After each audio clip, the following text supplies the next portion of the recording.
জাতীয় প্রেস ক্লাবে শনিবার জুলাই বিপ্লবের প্রত্যাশা ও প্রাপ্তি শীর্ষক আলোচনা সভায় বিএনপি মহাসচিব মির্জা ফখরুল ইসলাম আলমগীর দেশের চলমান পরিস্থিতি নিয়ে উদ্বেগ প্রকাশ করেন। তিনি বলেন, গোটা জাতি এখন ক্রান্তিকাল অতিক্রম করছে, গণতন্ত্রকে তার নিজ গতিতে চলতে দিতে হবে। বিএনপি দীর্ঘদিন ধরে নির্বাচনের মাধ্যমে গণতান্ত্রিক ব্যবস্থা প্রতিষ্ঠার দাবি জানিয়ে আসছে।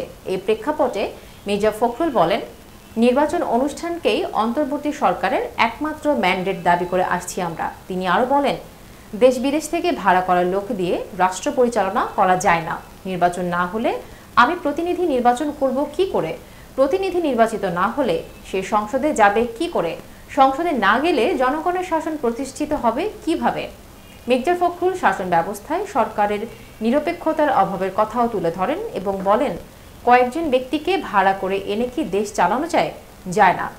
বিএনপির এই অবস্থান থেকে স্পষ্ট যে তারা দেশের সব শ্রেণীর মানুষের অংশগ্রহণে সুষ্ঠু ও নিরপেক্ষ নির্বাচন প্রত্যাশা করে এবং গণতান্ত্রিক শাসনের পুনরুদ্ধারের পক্ষে দৃঢ় রয়েছে।